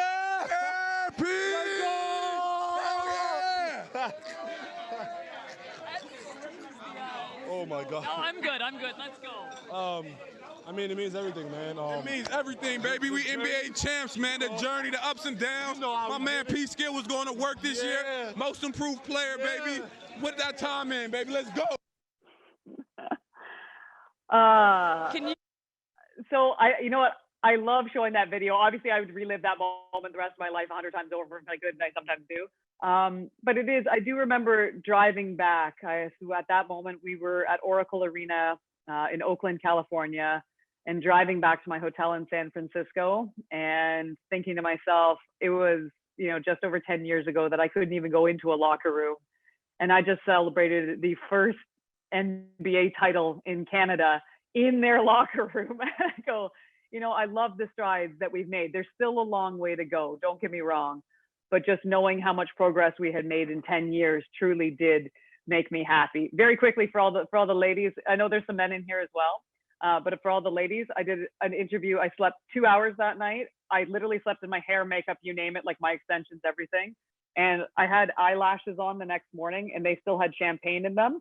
So I was on the social the next morning and I was blinking and Melissa Grella was asking me a question and it looks like I'm kind of like tearing up that I'm talking about the Toronto Raptors. And it's just so much champagne in my eyelash glue that I can't even like hold myself together. So there's one for all the ladies who wear some big lashes out there. It was awful. Finally, before I get to my absolute favorite part of the night, which of course is the Q&A, I could talk about this for the next hour, to be quite honest, but we don't have that much time, so I'll shorten it up. I think, and again, too, this isn't just sports. This can be in any profession. The thing I really, really try to get across to any woman who has been through anything in their careers and in their lives, and if you're doing well and you're on a really good path, try to pay it forward, because I think, as I said, the pressures on these young girls these days, I mean, it's mind-blowing to me. So what myself and man, God bless my amazing team behind me for this one, my amazing sponsors that I work with all the time. We created a girls empowering summit called Hermark 4 years ago. And essentially it was a way for some of our top girls, 15 to 18 years old in this country, to get together and to meet like-minded girls and to meet some of our top Olympians. And, these Olympians, again, we don't give them enough exposure. They want to be doing things like this. They just actually don't have opportunity sometimes. So I bring in every single top female Olympian I can, and we get these girls in here. We get them to meet these women who have been through so much crap and still kind of deal with what they have to deal with. They're strong, they're confident, and they just give out amazing messages to the next generation of what they can potentially accomplish. It is something that is so near and dear to my heart that I will never stop it. And after the first year, especially, tell you a quick story. We had Rosie McLennan, of course, a two-time Olympic gold medalist in trampoline. And so we put all these girls in these different groups. Obviously, we don't know the backstory of the girls. Yes, they are selected because we see their little resumes that they send in. So they've probably done something in their school or in their community. But we really know very little beyond that. And so we separated it all into the groups. And one of the girls that helps me out, Sarita Patel, sends me an email from one of the moms of the girl who came. And she said, my daughter's 16 years old. She has struggled her entire high school life so far, just with her body image, because she's short, she's a little bit stocky, she's a little bit strong. And she came home from Hermark and she said, Mom, I'm built like a two-time Olympic gold medalist. And after we heard that story, I'll tell you this, we all looked at each other and crying. And then we said, this never ends. This, you change 1 out of 200 girls that show up, and that's all that even matters. So always my final message in any type of, especially women's event, if you have a story, if you have some wisdom, if you have some advice, try if you can. And I know our lives are just absolutely bonkers, especially now with COVID. But just try to take that extra time and connect with the next generation, because the impact that you leave, in my opinion, is at the end of the day the most important thing. So thank you very much, guys, for having me. I super appreciate it. And I don't really get to communicate to anyone because I'm by myself here in my condo. So I am absolutely thrilled to take some Q&As now. Well, firstly, before we start, Kate, thank you so much. For anybody who doesn't know, it's Kate's birthday today. So on behalf of everybody on this call, happy birthday, Kate. Thank you for spending that with us. Before we get to the question and answer period, I just wanted to say that when our committee for International Women's Day at Guelph Wellington came together, we really wanted to focus on the resiliency and being resilient, and everything that we, both men and women, have gone through, especially over the last year. And Kate, you are resilient. I don't think we could have chosen a better speaker for this event this year. Kate, what you have already done and what you're going to continually do is just very inspiring and absolutely somebody that we can all look up to. Thank you for showing us how you have chosen to challenge yourself like you have, and you know, you stepping up that ladder and getting to where you are. So as Kate said, now it's time for our very interactive question and answer. Yes. For those who want to ask Kate a question, please unmute yourself and take turns. Also, please be respectful to the length of your questions, bearing in mind that there are probably lots of you who want to ask Kate or talk to Kate. Kate, I'm going to pass it off to you. All right, this is really fun because a lot of people's videos just popped up, so I get to see more faces, which is, guys, this is like my complete entertainment all night. So I'd love to talk, Anyone got a question? Someone come off mute here. Okay, I have a question. Margaret Strybosh here. Margaret. How are you? Happy birthday. Thank you very much. I'm 37, just to let everybody know. Wow, that's wonderful. Okay, in 10 years in a male-dominated field, you must have had your share of sexualized or discriminating or degrading comments and questions and things said to you. How did you handle it at the beginning versus how would you handle it now after experiencing what you have and maturing? Yeah, that, you know what, that's an absolutely wonderful question. And again, a long time ago, I wouldn't have put a lot of thought into that question. I just would have told you, oh, it doesn't bother me. Like, you put on almost this front right away. I will admit this right now. My very first show on TSN was when I was 25 years old. And I think at 25, you're still trying to figure a lot of your stuff out at that point. And I specifically remember this guy online. Twitter hadn't come about at that point. I was kind of lucky because I was right before the social media stuff blew up. And a guy went online and he wrote a blog about how I looked like the Joker, how I smiled like the Joker. And it's funny because I'm just thinking about this now. And I remember going home and reading this thinking, am I going to get fired because I look like the Joker? And then I thought to myself, well, this is ridiculous. I'm like, this is just a guy writing this on his computer at home. Like, I have no idea who this human is. I built a backbone really fast, because I think especially, you know, as a woman on television versus a man on television, it's night and day. I get stuff to this day that is very provocative, that is very gross. I don't see men ever getting that, ever. They're not writing about what they're wearing. They're not writing about what their hair looks like. They're not writing about what their lip color is. I'm not going to go into the detail of the other things, but they're just not getting it. So I would love to sit on, and some of it's, I have very nice fans too. I'm going to say 95% of them are amazing. But that 5% can really get to you. So I personally have decided as a broadcaster to not fuel them, to not give them the time, because I think a lot of the time trolls and people like that, they're looking for a response, and my time and my energy can completely be used in a better way. So that's how I've dealt with it in my entire career. But my goodness, you come after one of those girls at Hermark or my family, then we got a different story. Thank you. Thank you, Margaret. Actually, Kate, there is a message that has come through on chat from Marva. Thank you, Kate, and happy birthday. The Raptors have been at the forefront of the Black Lives Matter and unapologetic about their commitment to equity. In this elevated step for women, what will you be able to do in your leadership role at advancing equity? So I think personally, it would definitely be linked in with Hermark. So I would like to do it definitely in a way, and I know I've got some coworkers currently who are doing wonderful things when it comes to diversity and equality. And I would certainly, too, like, I think we're at the point too, like I need help. I think when you need help on things like this, you can ask people, you can ask for help, and especially with the Raptors, like what they're doing too, and the team itself. And we saw the movement in the summer in the bubble, and them take a very, very quick stance on everything from the buses to the kneeling to the shirt and all of that. But I think what doesn't get enough credit too is the WNBA and these women. And I have a relationship with a lot of these women too. And they've been standing up for years about stuff like this when they have like little to gain from doing any of it. So probably relying on a lot more of those girls and those contacts to how I can incorporate something into her mark to make sure, again, equal opportunity is given. I think that's going to be the biggest one for myself personally moving forward. I need to make sure that the girls that are coming into her mark, you know, even if they're not given the same resources, they don't come from the same places, that we are not overlooking girls that should be there. So that I'm going to rely on the contacts that I have. And as I said, I've been very fortunate to meet a lot of these women, and of course, people within Maple Leaf Sports and Entertainment. And that has been one of the things at my forefront right now.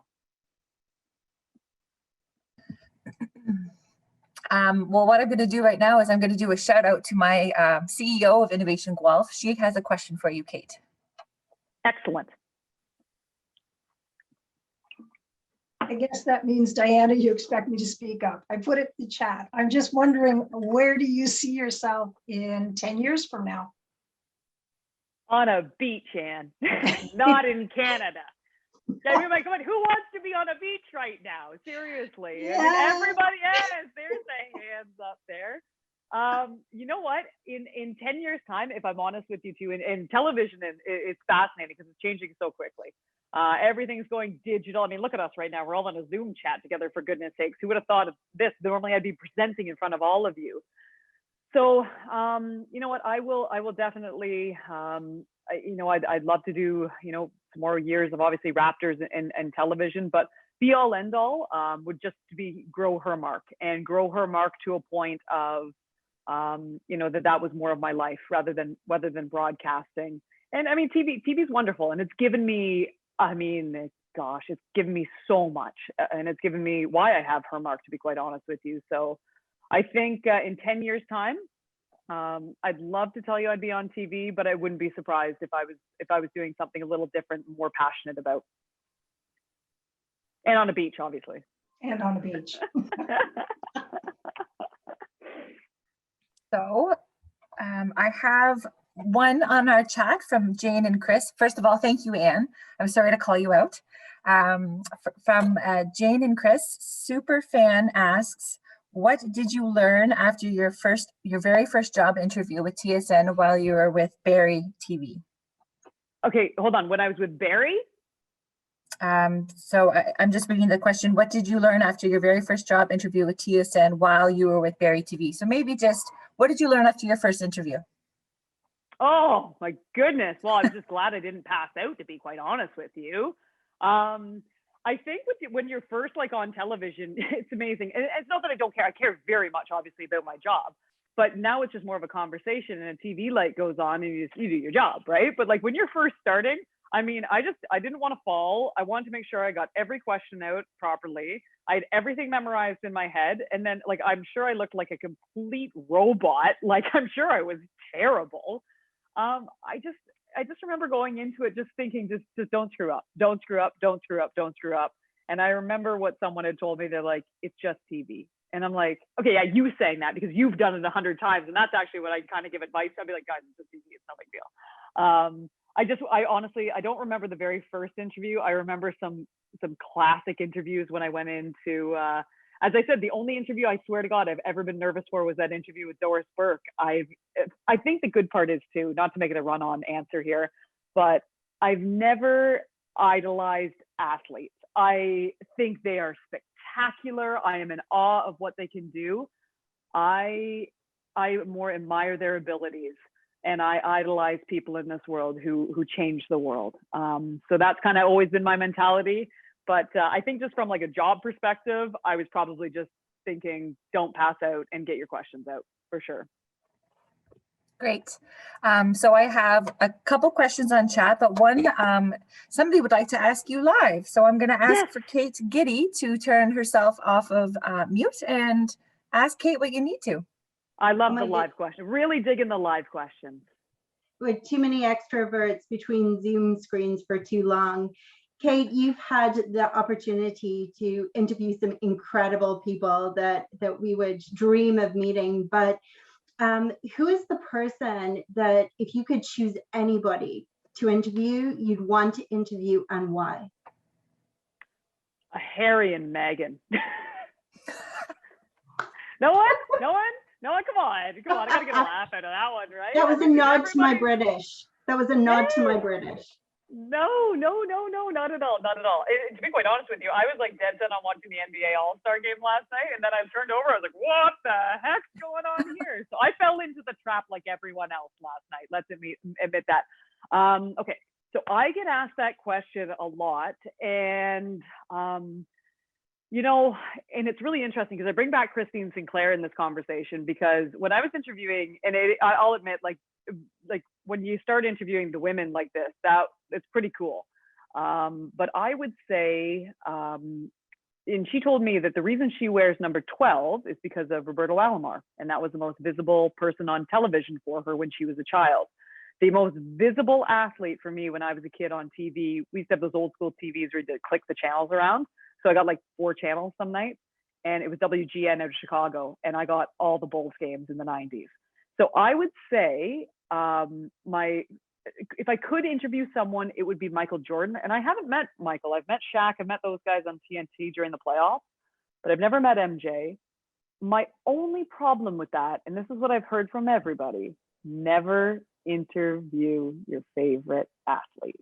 So I say that, but then I'm like, do I really want to do that? I'm going to probably leave it where it is.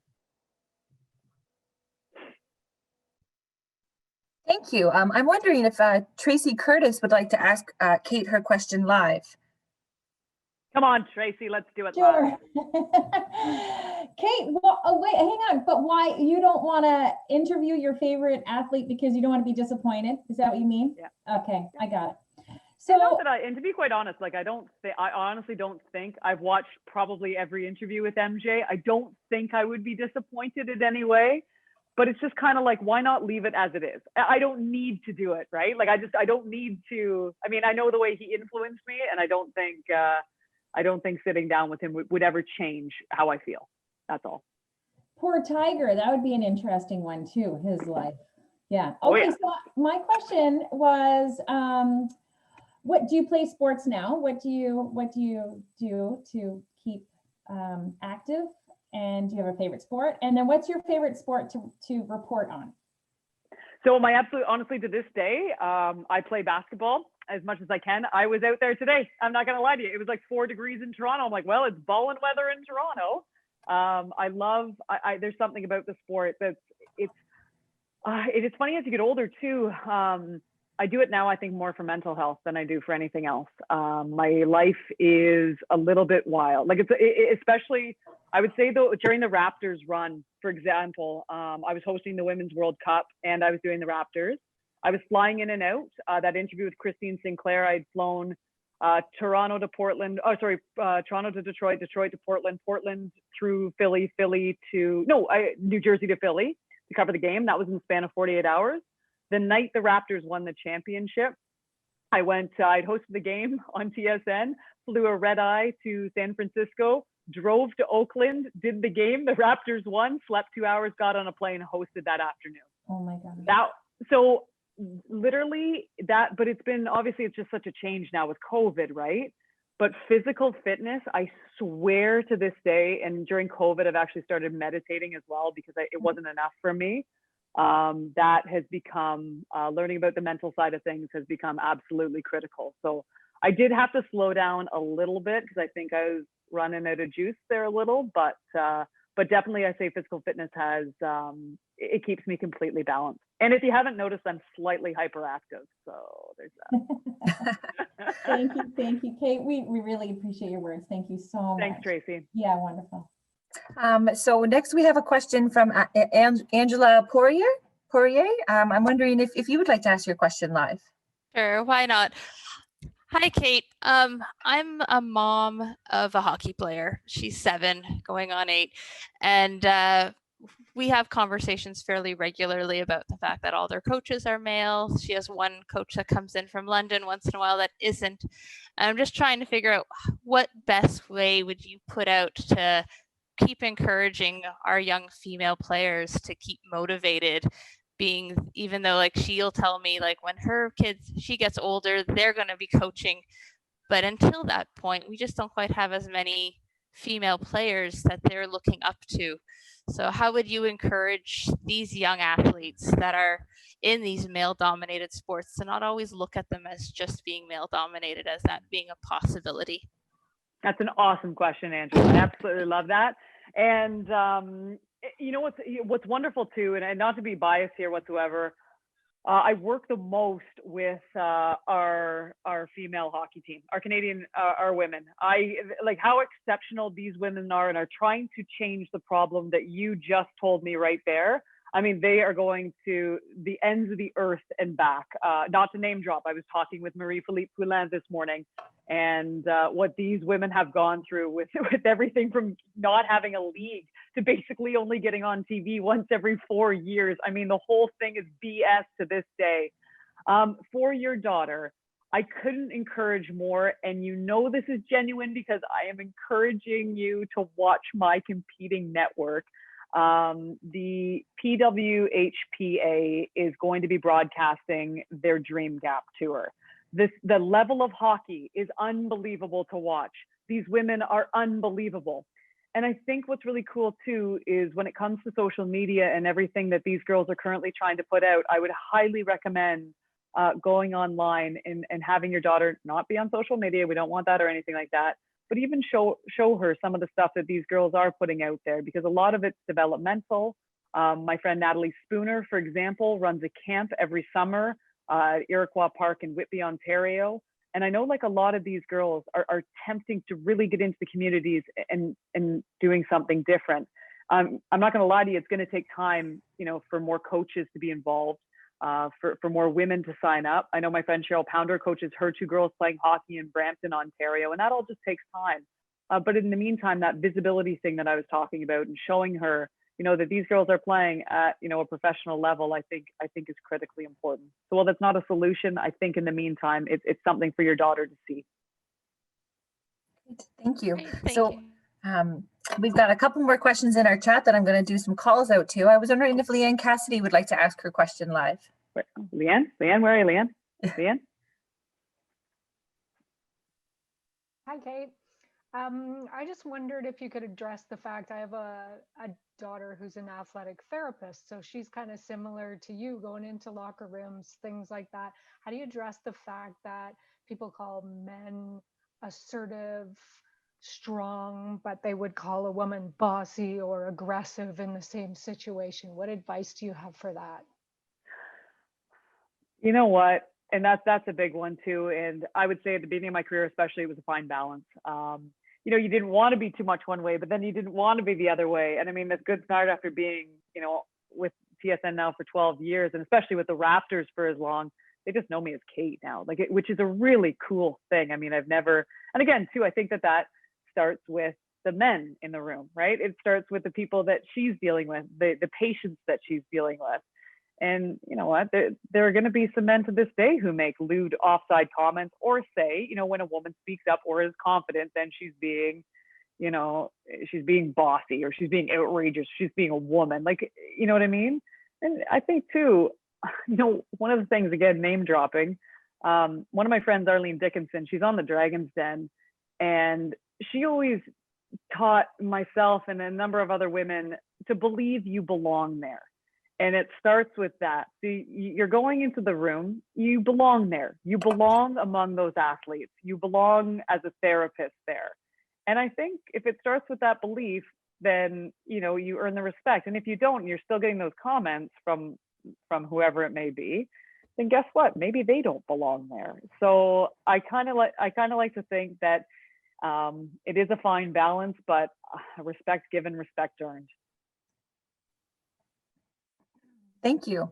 I would like to see if one of our own very own city councillors, Dominique O'Rourke, if she would like to ask her question live. Sure. So I'm super lucky because I had to recuse myself on the first agenda item tonight, and thanks to the magic of Zoom, I can keep an eye on. Yay! So, Kate, thanks for your presentation. I'm just wondering, we know the stats show that teen girls' physical activity, participation in sports really drops in their teen years. And sometimes women never return to sport. So what needs to change so that girls can continue to stay active, can, you know, I don't see young girls going to the basketball court in the summertime and telling the guys their time's up. So what needs to change to encourage girls to stay active? Awesome question. And I'm not even kidding you, Dominique. It's one of the reasons we started Hermark. There's a number of reasons we did it. That if we started looking at those exact statistics that you were talking about, and the number of girls between the ages of 15 and 18 years old who just are like, I'm not doing it anymore. And we were like, this literally needs to change. For so many reasons, not for the fact that, they go on to university, they get a scholarship, they play professionally, whatever it is. It's literally just, mental and physical health, those two aspects of being part of a team and playing sports. For us at Hermark, it is showing them that if you stick with it, the end results are phenomenal. I mean, the end results are, and I don't just bring in Olympians too, like I bring in just female leaders in our country, like what they do in a business side of things. Myself, I'm not an athlete, for example. And just trying to get it through to them that, well, it may seem like the unpopular thing to do. Well, you know what, social media, again, this whole social media thing's driving me nuts with kids these days. It's pushing them one way. I have a niece who's 15, step-niece who's 15 years old. And she was kind of going that way at one point, and now she's totally turned. She's stuck with it. She's staying with sports. It's just kind of trying to get them over that hump. So I think, again, visibility, giving them the visibility of strong women in our community. And again, that doesn't just have to be us and athletes. That can be anyone. It's just critically important. And you mentioned like the ice time, the basketball courts, like them getting off, and the last question about, the 7-year-old playing hockey, your daughter playing hockey. Again, this needs to be at the top. It needs to be leadership. We need to have ice time for girls that is comparable to ice time for boys. You look at 8, 9 years old, the 8, 9-year-old boys are still getting better ice time than the girls. This is crap. We shouldn't be dealing with this.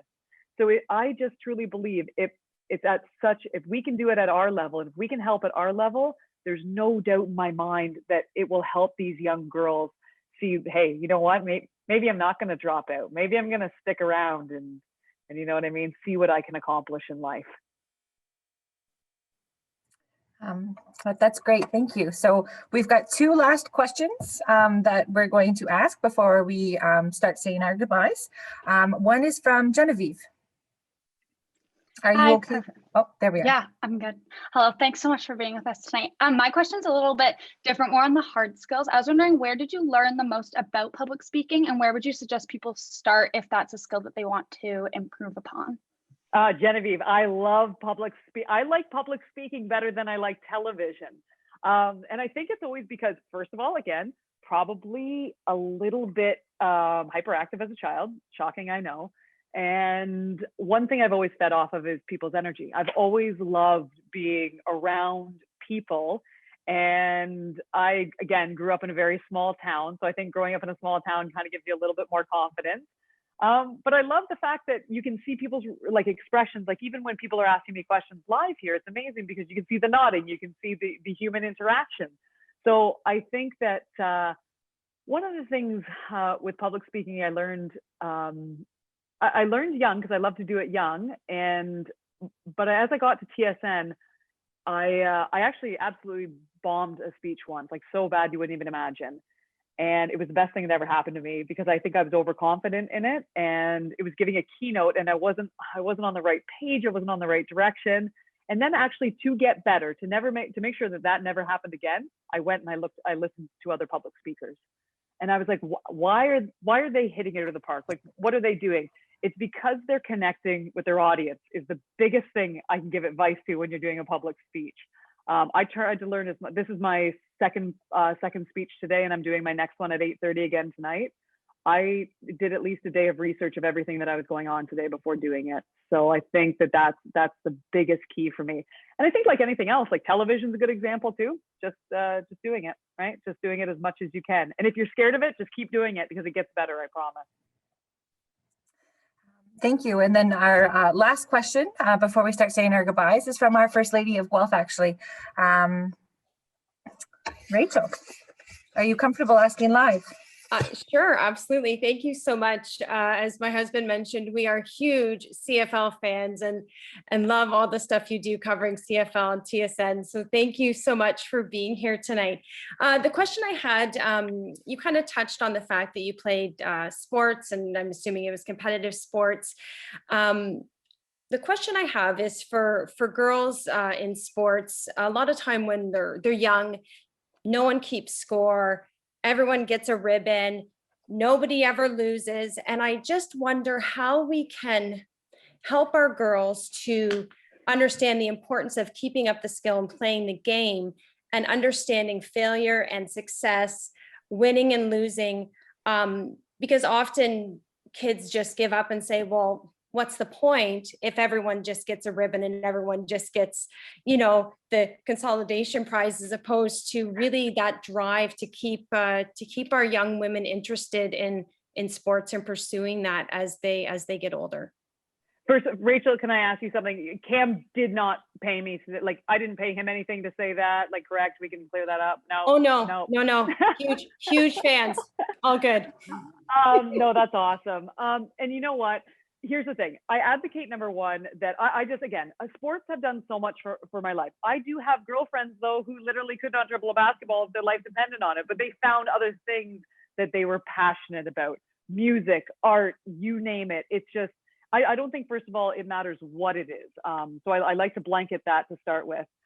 I personally do obviously have a view about the participation stuff, because as someone who works in a highly competitive industry and who also does a lot of business on the side, I don't find that that's helpful for me personally, because there is no middle ground. And it's not almost a win-lose. It's more like a constructive criticism, get better type of situation, right? So I think if everyone just goes out and everyone gets the same result, I think it's a misrepresentation of what the real world is like.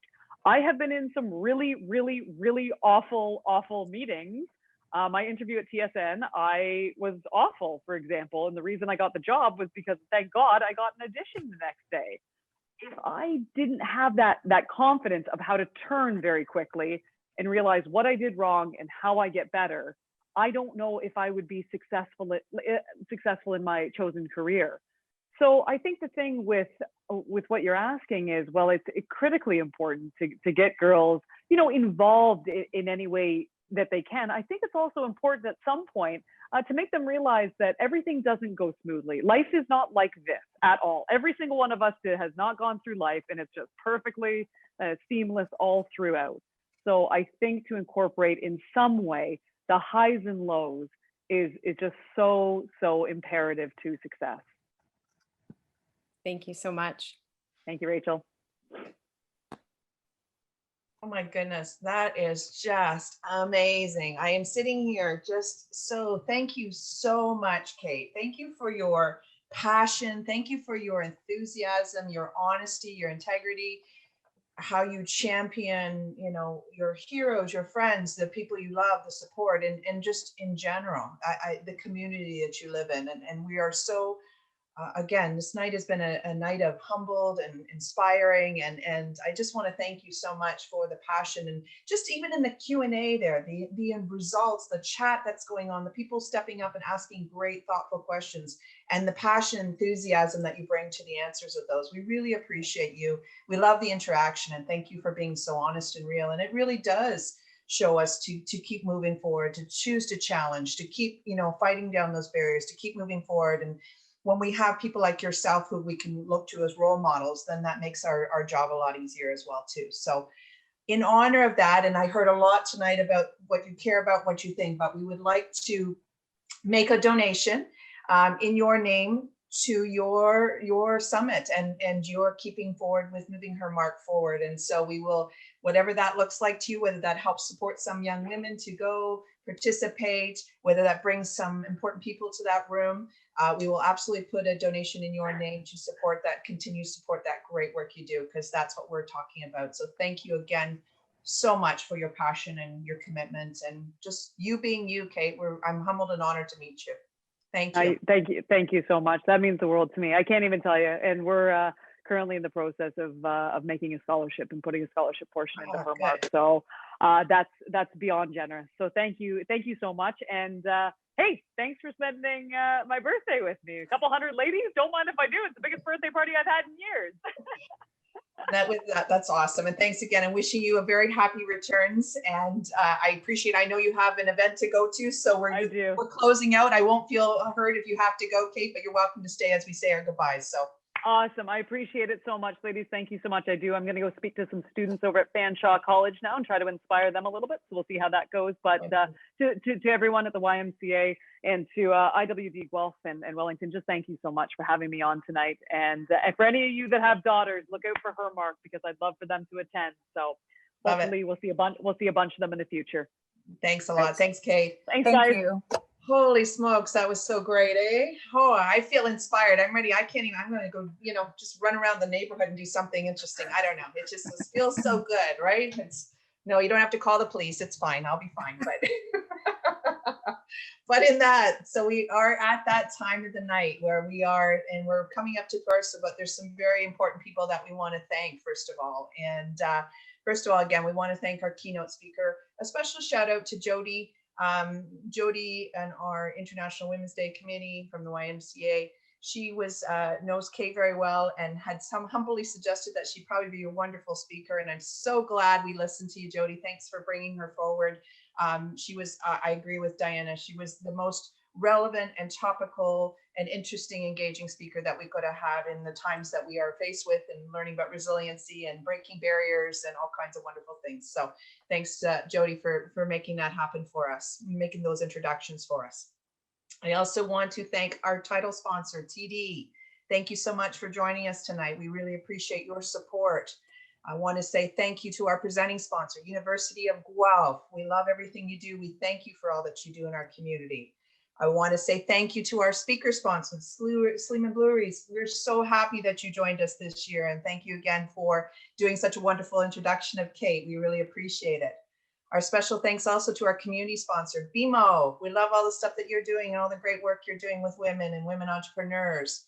We have our friends at RLB and Gwyn, who they show up, they help sponsor our marketplace and we make sure that the women had a wonderful market. I was so happy to see in the chat, everybody talking about all the wonder of the marketplace and how exciting it was and how great the vendors were and all the purchases that were being made. So please continue to support them. And I also want to thank our Train Insurance as our advocate sponsor, because we know that they've been championing us and they champion all that we do, and they're great supporters of the work we do. So humble, my heart is so big right now. It's so awesome. I'm so proud and incredibly proud. I'm proud of my friend Diana, and I'm proud of the Innovation Guelph team. Thank you for all that you've done behind the scenes. How are you feeling, Diana? Oh, I'm not usually speechless, but I'm really happy that I have a speech written down in front of me that I can go to, because right now I think I could sing in the mountains. You want to join me running around the neighborhood? I would love to, but we'll put on reflective so we don't get in trouble. It is absolutely my pleasure to thank our community partners, because as I said in the beginning, an event like this, you need a lot of help and support. So I would like to thank Innovation Guelph, the Business Center Guelph Wellington, the Chamber of Commerce Guelph, Gwyn, which is Guelph Women in Networking, PIN, which is the People Information Network, BMO, the Movement of Rise, the YMCA of Three Rivers. Just thank you so much to everybody for attending and supporting this event. Again, all the proceeds from tonight's event go to those 3 amazing support programs at the Y. We will be dropping in the link, the donation link. And if you click on that for the Y, make sure that you click that you want to donate to Guelph. Again, for the next 48 hours, all monies raised is going to those 3 programs. I know we've already said a shout out, but I would really like to take this time to thank my wonderful Innovation Guelph graphic designer, Snow Conrad. Snow, we couldn't have done it without you. Thank you for your design and your creativity. To our 2 Zoom room event supporters, Adelaide Manley and Mia Fortino. Ladies, you have been rocking it. We wouldn't have been able also to do that without you. Special shout out to Jody from the YMCA Three Rivers and all of her support. And she just really championed with the sponsorship, and we wouldn't have been able to do it without you. Christelle, I love you. Wouldn't have been able to also do this without you. I really look forward to working on this event with you next year. I really hope and pray that we can break bread together in a room. That would be lovely. And, we'll have that female vendor marketplace in person, and we'll have the music on, and we'll be able to toast and cheers and just celebrate. Again, we're going to drop the link for our women vendor marketplace. If you haven't been there, please take a click. Also, we want to let you know, as a thank you, tomorrow or soon we will be sending out a recording link to this event to all of you attendees, as well as a virtual gift bag as a special thank you. And it's going to be a virtual PDF gift bag where you will find awesome deals and specials provided from our amazing women vendors on the marketplace. We welcome everybody right now to stay on and network with your fellow attendees until 8:30. But in the meantime, thank you again to all of you. Stay happy, stay healthy, stay safe, and good night. And we'll see you at our 10th anniversary. I promised a party, Diana, so we got to live up to it. Oh, I'm down with that, Christelle. You and me next year, 10th anniversary party. Good night, I wouldn't miss it. Wouldn't miss it. Good night, everybody.